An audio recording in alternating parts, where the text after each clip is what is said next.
Hi boys and girls. In this video I'm going to be reading you the first two chapters from our new Magic Treehouse book. This is book number 30. It is another Merlin mission. Remember we learned last week that the missions that Merlin sends Jack and Annie on are called the Merlin missions.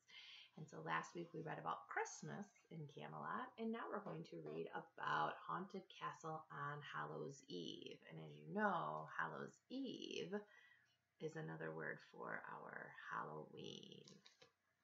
All right, so Magic Treehouse number 30, Haunted Castle on Hallows Eve.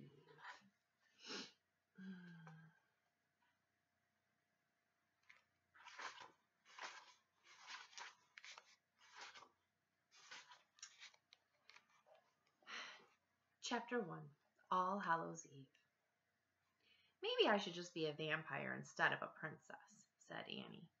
She and Jack were sitting on their front porch. A cool breeze rustled the trees. Autumn leaves twirled on the ground. But you already have your princess costume, said Jack. Besides, you were a vampire last Halloween. I know, but I want to wear my big teeth again, said Annie. So wear your big teeth and be a vampire princess, said Jack. He stood up. I'm going to put on my ghoul makeup now.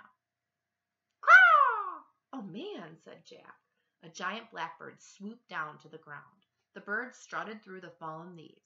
Its feathers glistened in the golden afternoon light. Wow, is that a crow? Asked Annie.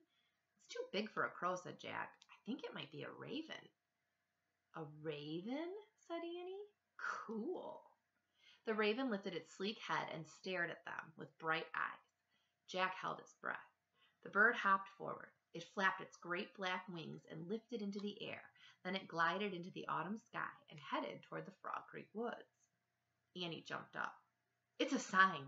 Morgan's back, she said. I think you're right, said Jack. Let's go. Jack and Annie hurried across their front yard, crunching through the leaves. They ran up their street and into the Frog Creek woods. When they came to the tallest oak, they saw the rope ladder swaying in the wind. The Magic Treehouse was waiting for them. Just as we thought, Annie said, smiling. Jack followed her up the ladder.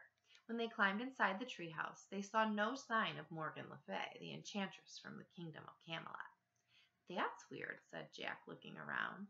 The wind blew hard again, shaking the tree branches. A huge yellow leaf fluttered through the open window and came to rest at Jack's feet. Oh man, he said. Look at this. What? Said Annie. Jack picked up the leaf. There was writing on it, and the letters were curvy and old-fashioned. Wow, whispered Annie. What does it say?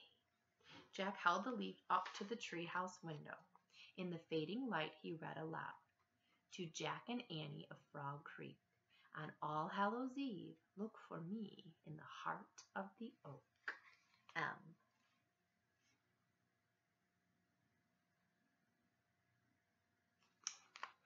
M, said Annie. Morgan never signs her messages with M. Right, said Jack, but Merlin does, they said together.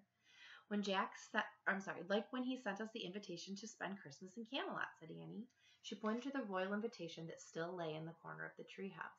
Now he's inviting us on Halloween, said Jack. Halloween was called All Hallows Eve a long time ago. I know, said Annie. We have to go. Of course, said Jack. There was no way they could turn down an invitation from the master magician of all time. But how do we get there?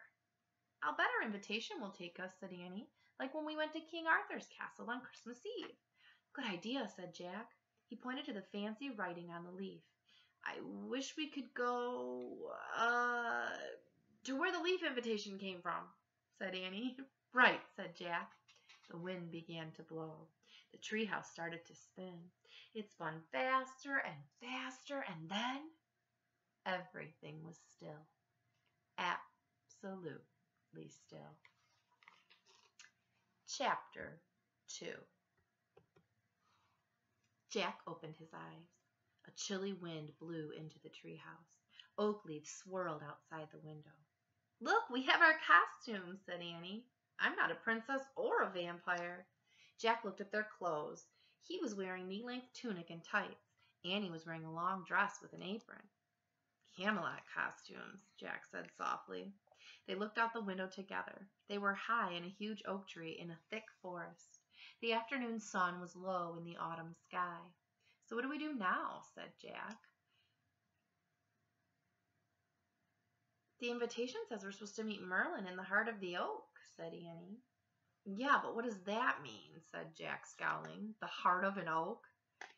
"Let's go down and try to figure it out," said Annie. She carefully placed their invitation into the corner of the treehouse, and then she and Jack climbed down the rope ladder. They stepped onto the leafy ground. In the fading daylight, they began circling the base of the giant oak. They walked all the way around until they came to the rope ladder again. "We're back where we started," said Jack. "We never found the heart." "Wait a minute," said Annie. "What's that?" She pointed to a long, thin crack in the bark of the tree trunk. A sliver of light seemed to be coming from the crack. Jack touched the bark around the light. He pushed, and the crack got bigger. "It's a secret door," said Jack. He pushed harder. Creak! A tall, narrow door swung into the light. Light streamed from inside. "We found it," whispered Annie. "The heart of the oak." Jack nodded. "Let's go in," said Annie. They slipped through the narrow doorway and into the bright hollow of the tree trunk.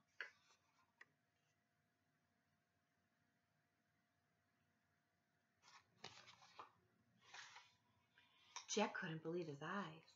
The round room was lit with hundreds of candles. Shadows danced on the curved brown walls. "This is impossible," thought Jack. The heart of the oak seemed much bigger than the tree itself. "Welcome," said a deep, whispery voice.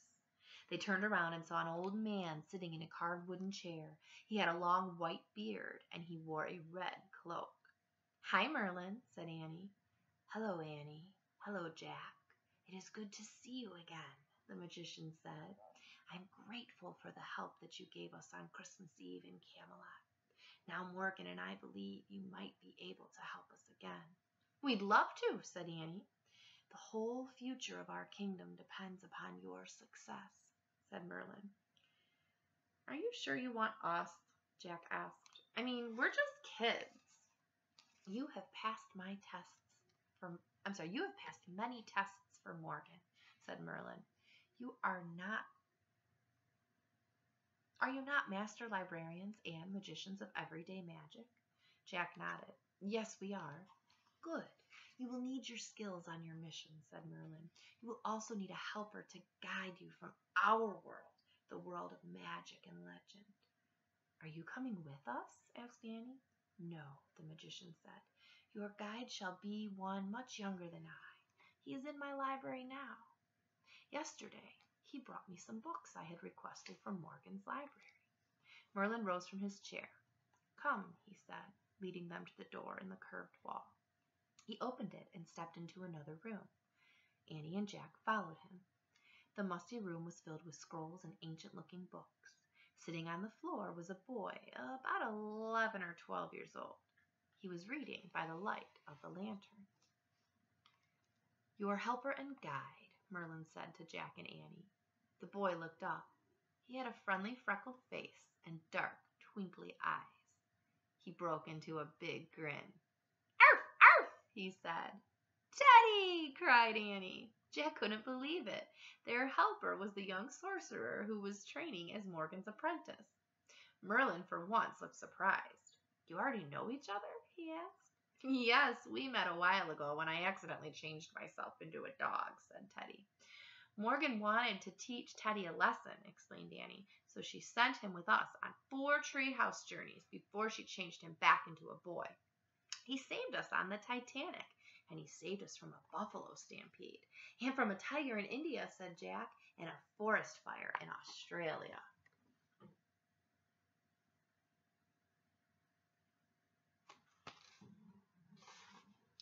"Wondrous journeys indeed," said Merlin.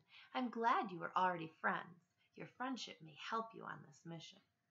"What is our mission?" asked Annie. "We are now in one of the outlying realms of Camelot," said Merlin. "Beyond these woods lies the castle of a duke." Merlin leaned forward as if he were about to tell them something really scary. "It will be your mission," he said. to bring order to the Duke's castle. Merlin sat back in his chair. His gaze was calm, but a fierce light shone in his eyes. Bring order to a castle, thought Jack. Is that all? Who messed it up, sir?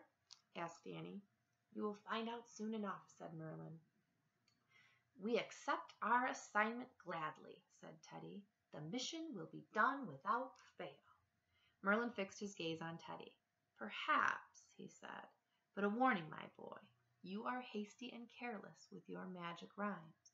On this mission, you must choose all your words wisely. Indeed I will, said Teddy. Merlin turned to Jack and Annie. And a warning to you, too, he said. You are about to enter the tunnel of fear. Proceed onward with courage, and you will come out into the light. Tunnel of fear, thought Jack. Merlin picked up the lantern and handed it to Teddy. The Duke's castle lies to the east. Go quickly, he said. Order must be restored as soon as possible. Teddy nodded at Merlin. Then he turned to Jack and Annie. To the Duke's castle, he said, and he led them out of the heart of the oak. Chapter 3. Rock. It was cooler outside now. Daylight was fading quickly, and the wind had picked up. A grand adventure for us, eh? Said Teddy. Yes, said Annie. Jack was excited too, but he had lots of questions. As Teddy started off through the oak forest, Jack hurried to keep up. What do you think our mission is exactly? He asked. Merlin said we should bring order to the castle, said Annie. Perhaps he wants us to mop the floors and wash the dishes, Teddy joked. And make the beds, said Annie. She and Teddy laughed. Our mission has to be harder than just chores, said Jack. What about the tunnel of fear? Oh, you need not be afraid of fear, said Teddy. I know magic, remember? Teddy, did you know any magic before you met Morgan and Merlin? Asked Annie. Ah, indeed. My father was a sorcerer, Teddy said, and my brother was a wood sprite from the other world. That is so cool, said Annie. They crunched through piles of dead leaves. A gust of wind shook the tree branches. Golden oak leaves spun to the ground. Jack's thoughts were spinning too. Merlin in the heart of the oak, sorcerers, wood sprites, none of these things would ever make sense back in Frog Creek. At last Teddy led them out of the forest and into a clearing. Halt, he said. They all stopped walking. Beyond the clearing was a small village of thatched-roofed cottages. The cottage windows twinkled with candlelight. Chimney smoke rose into the dusky sky. Teddy held up his lantern. Onward, he said. They went down a dirt path that passed through the village. Several children in ragged clothes peeked out their front doors. Greetings, called Teddy. Can you tell us how to get to the castle of the Duke? The castle? A boy said in a frightened voice. 'Tis beyond the wood. He pointed at the forest on the other side of the village. Follow the path and you'll come to it. Oh, but you mustn't go there, a girl cried. Why not? Asked Annie. Something's been very wrong at the castle, said the girl, ever since the ravens came. Has anyone been there to see what's going on? Asked Jack. Only old Maggie, who used to work there, said the girl. 2 weeks ago she went to the castle as usual, but she came running back, scared out of her wits. Maggie said the castle is all haunted with ghosts, said the boy. She keeps repeating the same rhyme over and over. Ghosts, said Jack. His mouth felt dry. But Teddy just laughed. Ghosts don't scare me, he said. Have you ever seen one, Teddy? Asked Annie. No, but I should like to, Teddy said with a grin. Look, one of the girls pointed at the sky. The ravens are back. A flock of large blackbirds was flying low in the dark gray sky. The village kids screamed. Several grown-ups rushed out of their cottages. Go away, a woman yelled at the ravens. She picked up a handful of stones and began throwing them at the birds. Leave us alone. Stop, stop, cried Annie. You'll hurt them. A stone struck one of the ravens and it fell to the ground. Oh no, cried Annie. The grown-ups pulled their children inside. Doors slammed and shutters closed. Annie dashed to the fallen bird and knelt beside it. Jack and Teddy hurried over to Annie and the fallen bird. The bird was crouching, slightly spreading its wings. Its head was bowed and it made a low, squeaking sound. One of its tail feathers was bent. Coo, "Coo!" Teddy said loudly. He looked at Jack. "I once journeyed to the Isle of Birds to study their language," he said. "I've learned a bit of dove, but no raven." "Don't worry," said Jack. "Annie talks to birds and animals in her own language."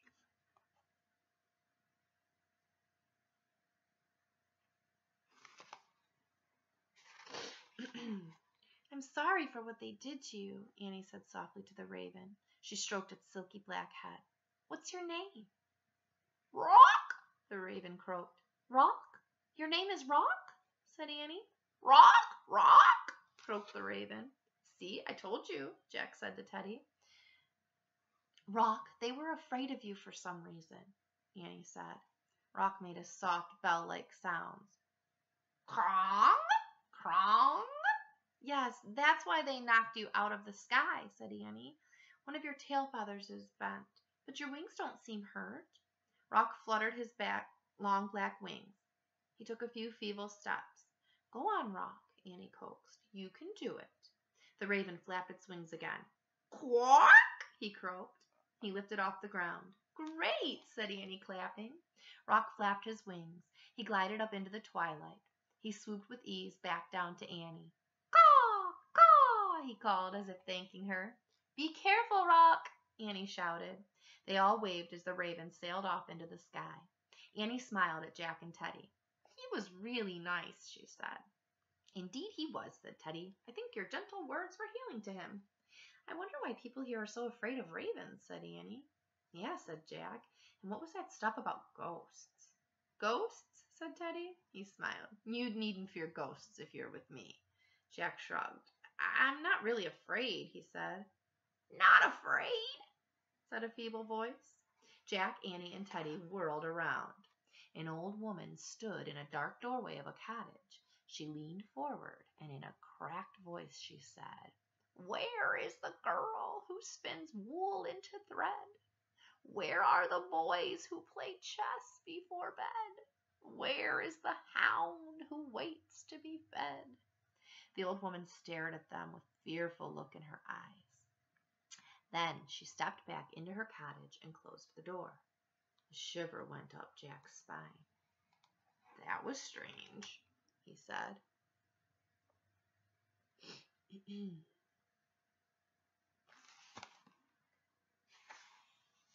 "She must have been old Maggie who worked at the castle," said Annie. "I wonder what she's talking about." "I don't know," said Teddy. Then he grinned. "But she was good at rhyming, eh?" Jack nodded. "Indeed she was," he said softly. "Let's hurry along," said Teddy. "Night comes fast upon us." Leaving the cottages behind, the three hurried on in their gathering dark. They left the village and followed the path through the woods. Teddy held up his lantern to light their way. The wind blew the branches of the trees, making them whisper in a chilly autumn night. When they finally came out of the woods, they all gasped in wonder. "Oh, man," said Jack. Towering before them in the moonlight were the walls of a huge stone castle. We're going to stop there. Tomorrow we will read 3 more chapters, boys and girls. I hope you're enjoying this book so far. See you later.